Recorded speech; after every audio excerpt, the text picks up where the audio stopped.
வணக்கம். வாழ்க வளமுடன். இன்றைக்கி நம்ம சேனலில் ராம நவமியை பற்றி தான் நான் சொல்ல போகிறேன். ராம நவமி 2026 மார்ச் மாதம் 27ஆம் தேதி வருது. இது எப்படி வழிபடணும் அப்படிங்கிறத பற்றி தான் நான் இந்த வீடியோவில் முழுசாக நான் சொல்லியிருக்கேன். ராம நவமி. ராமாயணம் அப்படிங்கிறது புராணங்களின் படி பார்த்திங்கன்னா தசரதோட மகன் தான் ராமர். இந்த ஸ்ரீராமரை பிறந்த நாள் அதுதான் ராம நவமின்னு சொல்கிறோம். நம்ம இப்போ கிருஷ்ணர் பிறந்த நாள் ஜென்மாஷ்டமின்னு சொல்லிட்டு நம்ம கொண்டாடுறோம். அதே மாதிரி ராமர் பிறந்த நாளை ராம நவமின்னு சொல்லி நம்ம கொண்டாடுறோம். அந்த திதி நவமி திதியில் அவர் பிறந்திருப்பார். அதனால தான் ராம நவமின்னு சொல்கிறோம். இந்த ராம நவமியில் ராமருடைய பிறந்த நாள் அதுவுமா நம்ம வீட்டில் ராமரை வழிபடுறதுனால நிறையா பயன்கள் கிடைக்குது அப்படிங்கிறதும் இந்துக்களுடைய ஒரு நம்பிக்கையாக இருக்குது. இந்த ராம நவமி அன்னைக்கு பார்த்திங்கன்னா எப்போ அவர் பிறந்தாருன்னா சைத்ர சுத்த நவமி, அதாவது புனர்பூச நட்சத்திரத்தில் கடக லக்னத்தில் துல்லியமாக அபிஜித் முகூர்த்தத்தில் தான் மதியம் ஒரு 12 மணி போல் தான் அவர் பிறந்திருக்கதா சொல்லியிருக்காங்க. அந்த நேரத்தில் தான் ராமரை வழிபடுவாங்க. இப்போ இந்த வருஷத்தில் 2026 இப்போ மார்ச் மாதம் வரக்கூடிய 27ஆம் தேதி தான் ராம நவமி. நிறைய பேர் 26ஆம் தேதியே நவமி வந்துடுது, அதனால் 26 ராம நவமி கொண்டாடுறதா இல்லை 27ஆம் தேதி கொண்டாடுறதாங்கிற ஒரு குழப்பம் இருக்கும். ஆனால் 27ஆம் தேதி தான் ராம நவமி அப்படின்னே கேலண்டர்லேயும் போட்டிருக்கு. நவமி அது வரைக்குமே இருக்குது. அதனால் 27ஆம் தேதியே நம்ம கொண்டாடிக்கலாம் ராம நவமி. ஏன்னா புனர்பூச நட்சத்திரத்தில் தான் அவர் பிறந்திருப்பார். இந்த புனர்பூச நட்சத்திரம் வியாழக்கிழமையில் முன்னாடி 26ஆம் தேதி இரவு தான் வருது. அப்போ வெள்ளிக்கிழமை புனர்பூச நட்சத்திரமும் இருக்கும், நவமி திதியும் இருக்கும் ஈவினிங் வரைக்குமே.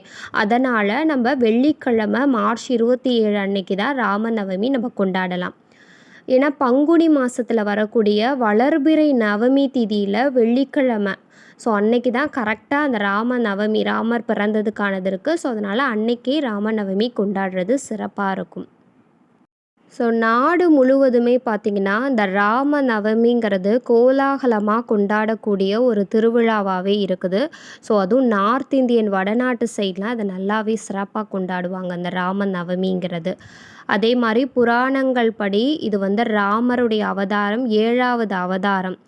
திரேத யுகத்தில் மனிதனாக பிறந்த அவதாரம் எடுத்திருப்பார். அதாவது மனிதர்கள் எப்படி வாழணும், எந்த மாதிரி தர்மத்தை காக்கணும் அப்படிங்கிறதுக்கு உயிரோட மனுஷனாக வாழ்ந்து எடுத்த ஒரு அவதாரம் தான் இந்த ராம அவதாரம். அதனால தான் ராம நவமியை சிறப்பாக கொண்டாடுறாங்க. ஏன்னா மனித வாழ்க்கைக்கு மனிதனாக அவர் பிறந்து எப்படி வாழணும்னு சொல்லியிருக்காங்க. இது வீட்டிலே நம்ம கொண்டாடிக்கலாம். சில பேர் ராம நவமி அப்படின்னாலே பெருமாள் கோயிலுக்கு அந்த ராமருக்கு போய் நேரடியாக வழிபடுவாங்க. இல்லைன்னா வீட்டிலே ராமருடைய பட்டாபிஷேகம் படம் இருந்துச்சு, இல்லை ராமருடைய நாமங்கள் சொல்லி மந்திரங்கள் சொல்லி நம்ம வீட்டிலே பூஜையும் செஞ்சுக்கலாம். நீங்கள் மந்திரங்கள்லாம் சொல்லணும் கூட அவசியம் இல்லை. ஸ்ரீராம ஜெயம் அப்படின்னு நீங்கள் சொல்லி நீங்கள் வேண்டிக்கிட்டாலே போதும். ராமருக்கு பிடிச்ச வெண்பொங்கல், பருப்பு வடை, நீர்மோர், பானகம் இதெல்லாம் நெய்வேத்தியமாக நீங்கள் வச்சுக்கலாம். எல்லாமே செய்யணும்னு கிடையாது. உங்களால் முடிஞ்ச ஒரு சின்ன 1 டம்ளர் பால் கூட வச்சுக்கலாம், இல்லை பானகம் செஞ்சுக்கலாம், இல்லை நீர்மோர் மட்டும் ஏதோ இது ஒன்று நெய்வேத்தியம் வச்சு நீங்கள் வழிபட்டுக்கலாம் வீட்டிலே. ராம நவமிக்கான மந்திரங்களும் நான் கொடுத்துருக்கேன். ஓம் ஸ்ரீ ராமாய நமக, ஸ்ரீராம் ஜெய் ராம் ஜெய் ஜெய் ராம், ஓம் நமோ பகவதே ராமச்சந்திராய, ராம் ராமேதி ராமேதி ரமே ராமே மனோரமே சகஸ்ரநாம தத்துல்யம் ராமநாம வரானனே ஜெய். இந்த ராம அவதாரத்தில் நம்ம கற்றுக்கக்கூடிய விஷயம் ஒரு மனிதன் எப்படி ஒழுக்க நெறியோடு வாழ வேண்டும் அப்படிங்கிறது தான்.